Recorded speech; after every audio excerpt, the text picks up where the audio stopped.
सुचित्रा देवी के बेटे का शादी हुए 2 दिन ही हुए थे। सुचित्रा देवी और उनका बेटा रवि दोनों ही बहुत खुश थे।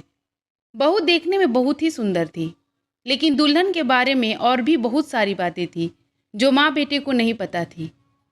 आइए देखते हैं कि नई बहू के आने के बाद घर में क्या क्या होता है। शादी के दूसरे दिन पड़ोस की औरतें सुचित्रा देवी की बहू को देखने के लिए घर आई। तभी सुचित्रा देवी ने अपने बहू को जाकर बोली, बहू, जल्दी से तैयार होकर नीचे आओ। पड़ोस की आंटी देखने के लिए तुमको आई हुई हैं। उनके सामने ढंग से पेश आना, ज़्यादा मत बोलना, जितना पूछा जाएगा उतना ही बोलना। ठीक है मम्मी जी, मैं अभी जल्दी से तैयार होकर आ रही हूँ। कोमल जल्दी से तैयार होकर अपने पड़ोस वाली आंटी से मिलने के लिए आती है। तभी पड़ोस की आंटी उसे देखकर बोलती हैं, अरे सुचित्रा, तुम्हारी बहू कितनी सुंदर है, संस्कारिक बहू लाई है। चलो, तुम्हारे बेटे की शादी में लेट हुई, लेकिन बहू बहुत अच्छी आ गई। हाँ कविता, तुम ठीक कह रही हो, मेरी बहू बहुत अच्छी आई है। बहू, जाकर नाश्ता पानी लेकर आओ और साथ में चाय भी लेती आना। और हाँ, मसाला चाय बना देना। कोमल चाय नाश्ता लेकर अपने पड़ोस वाली आंटी के पास ले आती है और पास में आकर बैठ जाती है। और उसकी सास और बगल की आंटी दोनों आपस में बातचीत करने लगते हैं। तभी कोमल धीरे से मुंह में 4 रसगुल्ला एक ही बार डाल लेती है और मुंह बंद कर लेती है। बहू, तुम तो बहुत अच्छा नाश्ता बनाई हो। कहीं से खाना बनाने का पढ़ाई या कोई कोर्स की हो क्या? कोमल ज्यों ही मुंह खोलती है कि उसके मुंह से रसगुल्ले नीचे गिर जाते हैं और उसकी सास मुंह बना लेती है। अरे बहू, तुम्हारे मुंह से क्या गोल गोल निकल रहा है? हे भगवान, ये कैसी बहू लाई हो सुचित्रा? सुचित्रा खून का घूंट पीकर रह जाती है, लेकिन पड़ोसी के सामने बहू को क्या बोल सकती थी? क्या बहू, तुम्हारे अंदर से अभी तक लड़कपन नहीं गया? अब तुम्हारी शादी हो गई है, तुम बड़ी हो गई हो, ये बच्चों जैसी हरकत क्यों कर रही हो?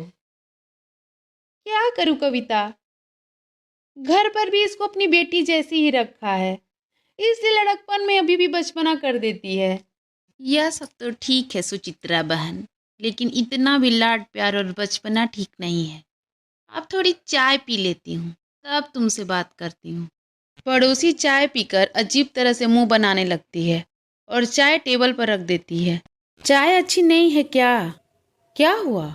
मेरी बहू तो बहुत अच्छा चाय बनाती है। यह चाय है कि जहर? एक घूंट भी नहीं पिया जा रहा है। बहू, तुम कैसी चाय बनाई हो? मम्मी जी, मैंने तो चाय बहुत अच्छे से बनाया है। आपने मसाला चाय बनाने के लिए कहा था, इसलिए उसमें मैं सभी तरह का मसाला डाली हूँ। काली मिर्च, लौंग, अदरक, जीरा, धनिया, तेजपत्ता और गरम मसाला। अरे बहू, चाय बना रही थी या सब्जी? उसमें थोड़ा सा लाल मिर्च और बिरयानी मसाला भी डाल देती, वही बाकी रह गया है। अरे, तुम तो मेरा नाक कटवा दोगी। मसाला चाय में कहीं इतना मसाला डाला जाता है? मम्मी जी, आपने तो मसाला चाय बनाने के लिए कहा था, इसलिए मैंने सारे अच्छे अच्छे मसाला डाल दिया। तब भी मसाला चाय अच्छा नहीं लग रहा है, तो मैं क्या कर सकती हूँ? सुचित्रा की ऐसे ही कुछ दिन गुजर जाते हैं। एक दिन रवि को ऑफिस जाने के लिए लेट हो रहा था। वह डाइनिंग टेबल पर बैठकर जल्दी जल्दी चाय पी रहा था। तभी रवि के हाथ से चाय मोबाइल पर गिर जाता है। यह सब देखकर कोमल परेशान हो जाती है और रवि से बोलती है, रवि, अपना मोबाइल मुझे दे दो, मैं उसे साफ करके लाती हूँ। कोमल मोबाइल को ले जाकर पानी से अच्छे से धुल देती है और रवि को लाकर दे देती है। यह देखकर रवि चिल्लाने लगता है, कोमल, तुमने यह क्या किया? कहीं मोबाइल को पानी से धोया जाता है? 80,000 का मोबाइल था, मेरा मोबाइल ही खराब कर दी।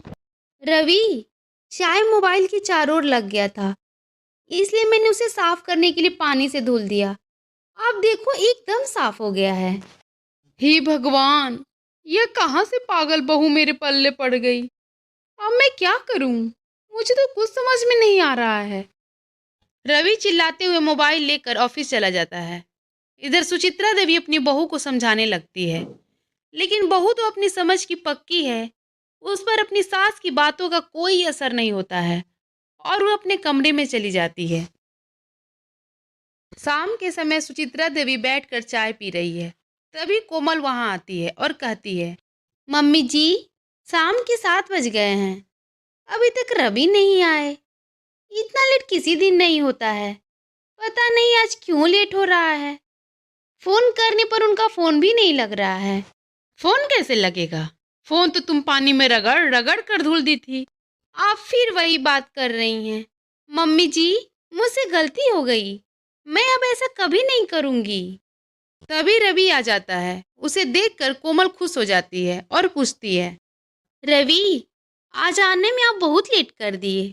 आपका मोबाइल भी नहीं लग रहा था। कहीं इतना गुस्सा कोई होता है? यहाँ मैं दिन भर परेशान हो गई थी। फोन कैसे लगेगा? उसके अंदर पानी चला गया है। अब मेरा मोबाइल काम नहीं कर रहा है। उसके अंदर से पानी निकलेगा तो जाकर ठीक होगा। ठीक है, मेरे लिए चाय लाओ, बहुत थक गया हूँ। रवि अपने कमरे में बैठकर चाय पीने लगता है। लेकिन कोमल के मन में इस बात का अफसोस है कि उसने रवि का मोबाइल खराब कर दिया है। वह चुपचाप धीरे से रवि का मोबाइल उठाकर किचन में आ जाती है। इस मोबाइल को मैंने खराब किया है, तो इसे मैं ही ठीक करूंगी। इसके अंदर थोड़ा सा पानी ही तो गया है, ये कौन सी बड़ी बात है। मैं इसे अभी निकाल देती हूँ। इसे तवे पर गर्म करूंगी, अपने आप भाप बनकर निकल जाएगा। कोमल मोबाइल को तवे पर रखकर गर्म करने लगती है। तभी रवि मोबाइल खोजते हुए किचन में पहुंचता है और देखता है कि कोमल तवे पर मोबाइल गर्म कर रही है। अरे, ये तुम क्या कर रही हो? अभी मोबाइल पर पानी डालने से मन नहीं भरा जो उसे रोटी की तरह सेक रही हो। रवि की चिल्लाने की आवाज़ सुनकर सुचित्रा देवी भी किचन में आ जाती है और पूछती है, क्या हुआ रवि, क्यों चिल्ला रहे हो? हे भगवान, बहू, ये तुम क्या कर रही हो? मोबाइल को तवे पर क्यों सेक रही हो? रवि, तुम ही ने कहा था कि मोबाइल में पानी चला गया है, इसलिए मैंने सोचा कि तवे पर सेक देने से इसमें का पानी भाप बनकर उड़ जाएगा। हे भगवान, ये कहाँ से पागल बहू मुझे मिल गई? ये तो 10 पागल बहू के बराबर अकेली पागल बहू है। ठीक है, अब जाओ यहाँ से। मेरा दिमाग बहुत ज्यादा गर्म हो गया है। इसे और ज्यादा खराब मत करो। कोमल वहां से चुपचाप चली जाती है और थोड़ी देर के बाद किचन से कुछ लेकर आती है। अब क्या है? अब यह क्या लेकर आई हो?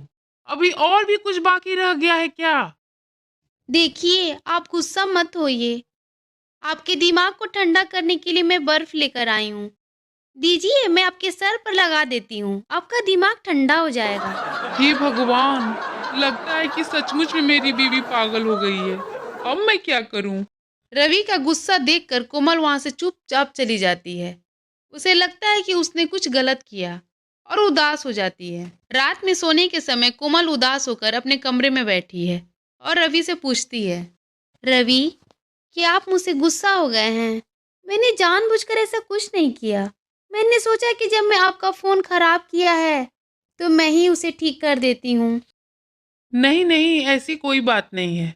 मैं जानता हूँ कि तुमने जानबूझकर ऐसा नहीं किया है। तुम चिंता नहीं करो। नहीं, मुझे लग रहा है कि आप गुस्सा हो गए हैं। आप मुझे प्यार नहीं करते हैं। नहीं नहीं, ऐसी कोई बात नहीं है। मैं तुम्हें बहुत प्यार करता हूँ। मेरा दिल चीर कर देखोगी तो तुम्हारा नाम दिखेगा। ठीक है, अब बहुत रात हो गई है, सो जाओ। ठीक है, आप सोइए, मैं अभी आती हूँ। कोमल किचन में चली जाती है और रवि सोने की तैयारी करने लगता है। तभी देखता है कि कोमल किचन से चाकू लेकर चली आ रही है। कोमल, चाकू लेकर क्यों आ रही हो? अरे अरे, मेरे पास क्यों आ रही हो?